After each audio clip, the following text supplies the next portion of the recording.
तो सुनील दास जी की आवाज थोड़ी देर के लिए बंद कर दिया। उसमें बात आई, किसी ने पूछा कि निश्चित कल्याण के लिए क्या करें, तो उन्होंने किसी का बुरा ना चाहे और बुरा ना करे, ये दो बातों और अभी से धारण करे, कल से नहीं, इसको ऐसा बताया। तो उस पर ही विचार कर रहा था कि तो सामने के कल्याण की बात आ रही है, पर फिर भी मारना, ये जैसे युद्ध में अर्जुन जब है, तो ये युद्ध रूपी घोर कर्म में यही प्रश्न की बात इसमें आई, ये पहले श्लोक में। तो जिसमें हित हो वही करना है, कहने का भावार्थ ये है। हाँ बिल्कुल, बहुत बढ़िया। हाँ देवकी जी, दूसरे नारायण नारायण नारायण नारायण, पेज नंबर बता दीजिए।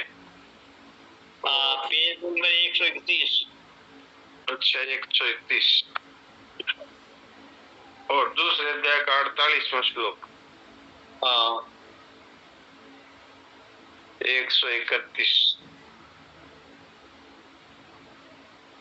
हाँ बोलिए।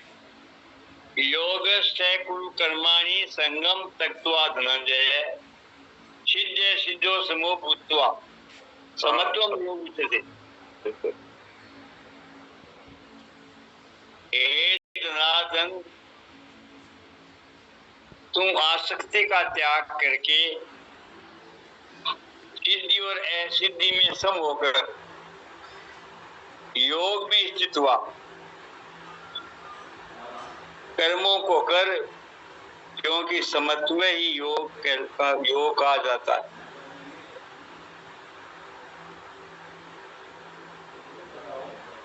इसमें संगम तत्वा है, उस पर बात चल रही थी। हाँ संगम त्यक्त्वा में बात चल रही थी। किसी भी कर्म में, किसी भी कर्म के फल में, किसी भी देश काल घटना परिस्थिति अंतःकरण बहिकरण आदि पाकर वस्तु में तेरी आसक्ति न हो।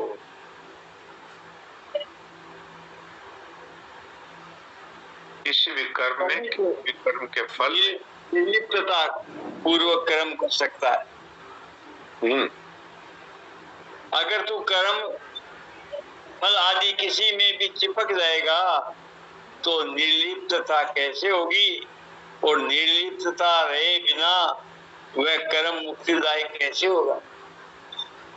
हाँ जी, यहाँ पर ये संगम त्यक्त्वा का अर्थ ही है आसक्ति रहित तो करके, अर्थात आसक्ति का त्याग करके कार्य करना। तो कर्म में, कर्म के फल में और देश काल घटना परिस्थिति अंतःकरण बहिकरण और इसमें साथ में वस्तु व्यक्ति भी जोड़ दो। अगर किसी भी प्राकृत वस्तु में तेरी आसक्ति होगी तो तू निर्लिप्तता पूर्वक कर्म नहीं कर सकता, क्योंकि आसक्ति होने से ही फल की इच्छा होगी, आसक्ति होने से ही ममता होगी, तो फिर मनुष्य निर्लिप्त नहीं रह सकता। और निर्लिप्त रहे बिना तो वह कर्म है वो सकाम कर्म होगा, तो फिर मुक्ति नहीं होगी, उससे तो वही फल मिलेगा जो संसार की ही वस्तु मिलेगी, संसार की ही परिस्थिति मिलेगी। तो फिर मनुष्य जन्म मरण से नहीं छूट सकता। वास्तव में संसार में आसक्ति है, यही तो बंधन का कारण है। होना तो चाहिए था परमात्मा में प्रेम, और हम कर बैठे संसार की वस्तु व्यक्ति परिस्थिति घटना, और ये जो शरीर है इसमें अंतःकरण बहिकरण है, मन बुद्धि इंद्रियां इत्यादि, इनमें ही मेरापन और इनमें ही आसक्ति कर बैठे। अच्छा, कोई कर्म भी करते हैं तो उसका फल चाहते हैं, तो कर्म में भी आसक्ति, फल में भी आसक्ति, तो निर्लिप्त नहीं रहेंगे, अर्थात फल की इच्छा में बंध जाएंगे। और फल हमारी इच्छा के अनुरूप होना नहीं होना ये हमारे हाथ में है नहीं, तो हम सुखी दुखी होते रहेंगे। जी। सिद्धो समो भूत्वा, हाँ, आसक्ति के त्याग का परिणाम क्या होगा? सिद्धि और असिद्धि में समता हो जाए।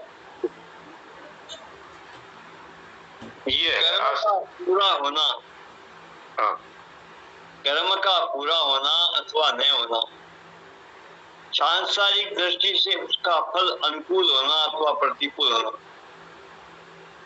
उस कर्म को करने से आदर निरादर प्रशंसा निंदा आदि होना, अंतःकरण की शुद्धि होना अथवा न होना, आदि आदि जो सिद्धि और असिद्धि है उसमें सम रहना चाहिए। तो ये समता की बात है। हाँ, क्योंकि वास्तव में समता आए बिना कर्मयोग है वो सिद्ध नहीं होता। भगवान ने भी अर्जुन को, जब अर्जुन ने कहा कि मुझे युद्ध रूप घोर कर्म करने में लगा रहे हो, इससे मेरे तो पाप ही होगा, क्योंकि मैं अपने परिवारजनों का ही गला काटूंगा। तो भगवान कहते हैं कि सुख दुख के समय कृत्वा लाभालाभो जयाजयो ततो युद्धायुज्यस्य नैवं पापमवाप्स्यसि।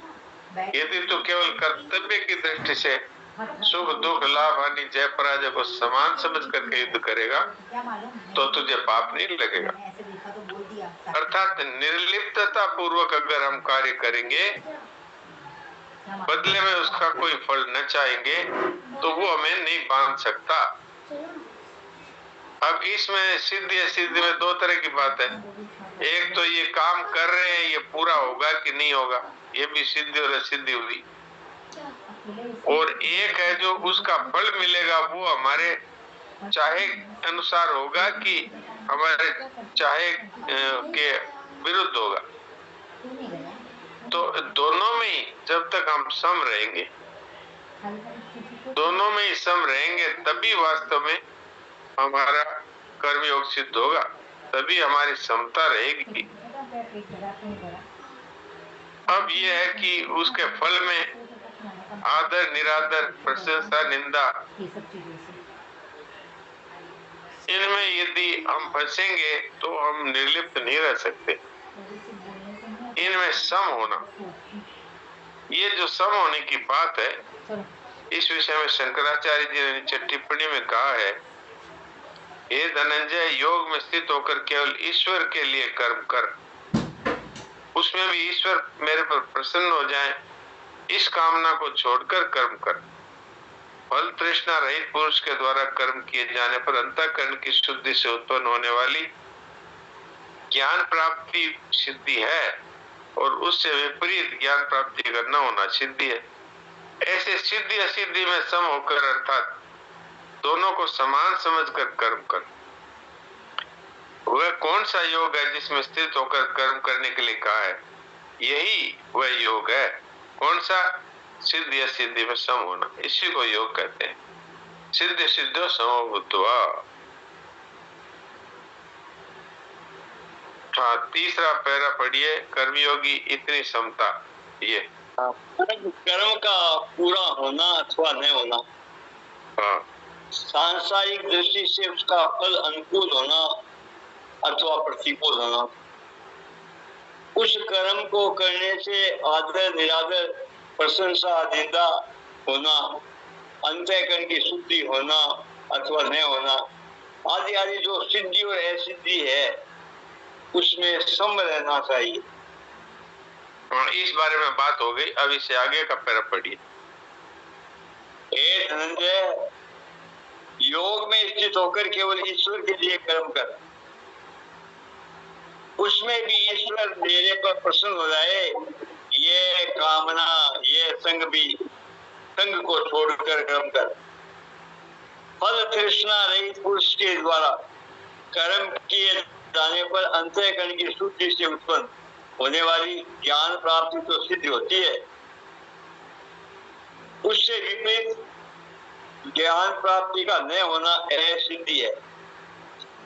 ऐसी सिद्धि असिद्धि में सम होकर, अर्थात दोनों को तुल्य समझकर कर्म कर, वह कौन सा योग है जिसमें स्थित होकर कर्म करने के लिए कहा है? यही जो सिद्धि और असिद्धि में सम होना, इसी को योग कहते हैं। ये टिप्पणी है। हाँ, ये टिप्पणी है। इसमें भगवान शंकराचार्य जी भी यही बात कहते हैं कि योग में स्थित होकर के कर्म कर, और इसमें भी किसी प्रकार के फल की इच्छा नहीं, किसी प्रकार की सिद्धि और असिद्धि की इच्छा नहीं। सिद्धि असिद्धि में सम होकर के दोनों को समान समझ करके कर्म करना, ये योग है। सिद्धि असिद्धि में सम होना, यही योग कहलाता है। इससे आगे का पैरा कर्मयोगी की इतनी समता, यहाँ पढ़िए। कर्मयोगी की इतनी समता अर्थात निष्काम भाव होना चाहिए कि कर्मों की पूर्ति हो चाहे न हो, फल की प्राप्ति हो चाहे न हो, अपनी मुक्ति हो चाहे न हो, मुझे तो केवल कर्तव्य कर्म करना है। ये बात है। हाँ, मुझे तो ईश्वर की प्रसन्नता का भाव भी छोड़कर कर्म करने को कहा। ये भाव भी नहीं रखना कि प्रभु प्रसन्न हो जाए। हाँ, ये शंकराचार्य जी ने कहा है, पर गीता तो भगवान की प्रसन्नता के लिए कर्म करने की बात कहती है। स्वकर्मणा तमभ्यर्च्य सिद्धिं विन्दति मानव। वो ज्ञानियों की दृष्टि से बोल रहे हैं कि भाई किसी भी प्रकार की कामना न रखे। ये कामना भी न रखे कि भगवान मुझ पर प्रसन्न हो, चाहे प्रसन्न हो चाहे अप्रसन्न हो। वो ये कहते हैं शंकराचार्य जी।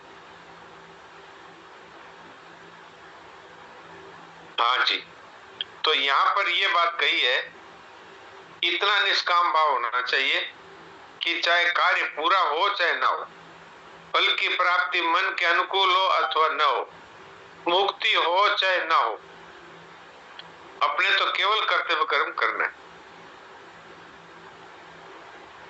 साधक को असंगता का अनुभव न हुआ हो, उसमें समता न आई हो, तो भी उसका उद्देश्य असंग होने का, सम होने का ही होना चाहिए।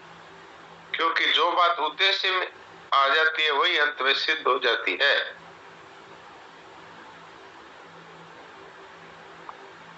तो अपने को ये उद्देश्य तो बनाना ही चाहिए कि भी हमको सिद्धि असिद्धि में सम होना है। ये उद्देश्य तो बना ही लेना चाहिए। हाँ जी, आगे क्या है? योगस्थ कुरु कर्माणि। जी, सिद्धि असिद्धि में सम होने के बाद उस समता में निरंतर अटल स्थित रहना ही योगस्थ है। योगस्थ है, योग में स्थित। हाँ जी। जैसे किसी कार्य के आरंभ में गणेश जी का पूजन करते हैं, तो उस पूजन को कार्य करते समय हरदम साथ में नहीं रखते। ऐसे ही कोई ये न समझे कि आरंभ में एक बार सिद्धि असिद्धि में सम हो गए तो अब उस समता को हरदम साथ में नहीं रखना है, राग द्वेष करते रहना है। इसलिए भगवान कहते हैं समता में हरदम स्थित रहते कर्तव्य कर्म को करना चाहिए। ये बात है। जैसे भाई सिद्धि असिद्धि में सम होने की बात कह दी, तो अब उस समता में निरंतर स्थित रहना, ये है योगस्थ होना। भाई शुरू में गणेश जी का पूजन करते हैं, बाद में अब अपना कार्य शुरू कर दो। तो ऐसे शुरू में एक बार सिद्धि असिद्धि में सम हो गए, अब चाहे कैसे ही हो, सम हो चाहे असम हो, चाहे राग द्वेष हो, चाहे कुछ हो। इसलिए भगवान कहते हैं कि समता हमारा स्वरूप होना चाहिए, नहीं हरदम हमारी स्थिति है वो समता में ही रहनी चाहिए। थोड़ी देर के लिए सम हो गए और बाद में फिर विषमता में चले गए, ये नहीं करना है। ये बात भगवान कहना चाहते हैं। हाँ जी, आगे। समत्वम योग उच्यते, समता ही योग है। अर्थात समता परमात्मा का स्वरूप है। वह समता अंतःकरण में निरंतर बनी रहनी चाहिए। आगे 5वें अध्याय के 19वें श्लोक में भगवान कहेंगे, जिनका मन समता में स्थित हो गया है उन लोगों ने जीवित अवस्था में ही संसार को जीत लिया है, क्योंकि ब्रह्म निर्दोष और सम है। अतः उनकी स्थिति ब्रह्म में ही है। हाँ, जिनका मन समता में स्थित हो गया है, यही वतेजिता स्वर्गो येषां साम्ये स्थितं मनः निर्दोषमे समं ब्रह्म तस्मात् ब्रह्मणि ते स्थिता। ये 5वें अध्याय का 19वां श्लोक है। जिनका मन समता में स्थित हो गया है उन लोगों ने जीते जी ही संसार को जीत लिया, क्योंकि ब्रह्म निर्दोष और सम है। अतः अगर वो समता में स्थित है तो उनकी स्थिति ब्रह्म में ही है। निर्दोष और सम है ब्रह्म, तो समता में जो स्थित है वो ब्रह्म में स्थित है। इतनी महिमा है इस समता की। इस समता को योग कहा है वास्तव में। सिद्ध सिद्धो समो भूत्वा, भगवान इस श्लोक में भी यही कहते हैं, योगस्थ कुरु कर्माणि सिद्ध सिद्धो समो भूत्वा। योग में स्थित होकर के अर्थात समता में स्थित होकर के सारे कर्मों को करो, क्योंकि समत्वम योग उच्यते। अगर हमारी स्थिति समता में है तो फिर हमारा योग सिद्ध हो गया। अब जीवन में कैसे समता में रहें? तो जीवन में हमारे हर समय घटनाएं घटती है। कोई घटना हमको अच्छी लगती है, कोई घटना हमको बुरी लगती है। कोई घटना हमारे चाहे जैसी होती है, कोई घटना हम नहीं चाहते फिर भी होती है। तो उसमें सुखी दुखी होने वाला है वो संसार में ही फंसेगा। और अगर वो ये मान ले कि ये सब भगवान का खेल है, भगवान जैसा चाहते हैं वैसा होता है, भगवान नहीं चाहते वो नहीं होता, तो हमारा इसमें समता हो जाएगी। अथवा ज्ञान योग की दृष्टि से हम ये मान लें कि ये पूरा संसार है, ये तो विषम ही है, इसमें कोई मरेगा कोई जिएगा, कभी लाभ होगा कभी हानि होगी, कभी निंदा होगी कभी स्तुति होगी, कभी मान होगा कभी अपमान होगा। तो इसमें ये शरीर और संसार से संबंधित मामला है। हमारा स्वरूप है वो तो हर समय एक रस है, हर समय वो समता में ही स्थिति है हमारे स्वरूप की। तो फिर हमारी स्थिति है वो कभी डावाडोल नहीं होगी, नहीं तो कभी सम होंगे कभी विषम होंगे। इसलिए समता को परमात्मा का स्वरूप समझ करके और अपने आत्म स्वरूप में स्थित रहे कि आत्मा और परमात्मा है, इनमें कभी विषमता नहीं होती और हमारा स्वरूप वास्तव में आत्म स्वरूप ही है। तो आज इसको यहीं तक रखते हैं। किसी का कोई प्रश्न हो तो हाथ खड़ा कर दे, तो फिर अपने उस पर विचार कर सकते हैं।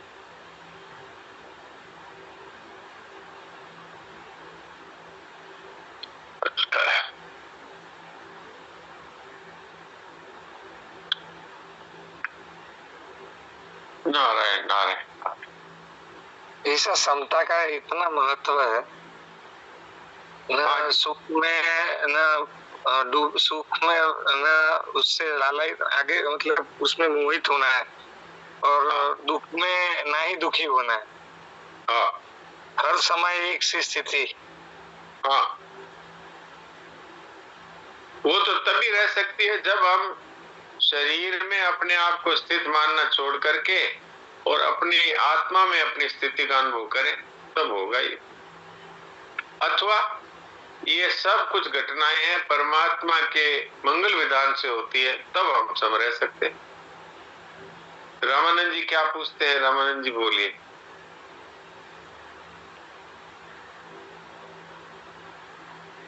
हाँ बोलिए। जैसा ये जयेश भैया ने पूछा वही बात है कि ये मतलब हर समय अपने को एक अलर्ट ही रहना है उसके लिए कि भाई समता में है, अपन जो भी परिस्थिति आए उसमें अपने आप को समझाना। फिर नहीं, हर बार नहीं समझाना है। ये वास्तव में एक बार समझने की चीज है कि न तो सिद्धि हम तक पहुंचती है न असिद्धि हम तक पहुंचती है। ये जितना भी संसार में हो रहा है, ये तो कभी सिद्धि होगी, कभी असिद्धि होगी, कभी मान होगा, कभी अपमान होगा, कभी निंदा होगी, कभी स्तुति होगी, कभी घाटा होगा, कभी नफा होगा। लेकिन वास्तव में वो सारा संसार में ही हो रहा है। क्या हमारी आत्मा तक कोई पहुंचती है इनमें से कोई भी चीज? तो वास्तव में हमारा स्वरूप है वो आत्म स्वरूप है। ये हमने नाम में और शरीर में स्थिति मान रखी है, इसलिए अब जो कुछ होता है वो समझते हैं मेरा घाटा हो गया, अब मेरा अपमान हो गया। जबकि वो शरीर को जमीन पे बिठा दिया तो मेरा अपमान हो गया, शरीर को ऊंचे आसन में बिठा दिया तो मेरा मान हो गया, नाम को लेकर किसी ने गाली दे दी तो मेरी निंदा हो गई, नाम को लेकर किसी ने प्रशंसा कर दी तो मेरी प्रशंसा हो गई। तो इसमें गलती हमारी है, क्योंकि परिस्थितियां तो परिवर्तनशील है, तो होगी। ये निंदा भी सदा नहीं रहेगी, स्तुति भी सदा नहीं रहेगी, मान भी सदा नहीं रहेगा, अपमान भी सदा नहीं रहेगा, घाटा भी सदा नहीं रहेगा, नफा भी सदा नहीं रहेगा। लेकिन हम तो सदा रहने वाले हैं ना। तो इस बात को एक बार अगर हमने ठीक से अनुभव कर लिया तो इसको बार बार मन बुद्धि से रटने की जरूरत नहीं पड़ेगी कि हम सम रहे, हम सम रहे, हम सम रहे। तो आज इतना ही समय है अपने पास, इसलिए अब थोड़ी देर के लिए शांत हो जाते हैं।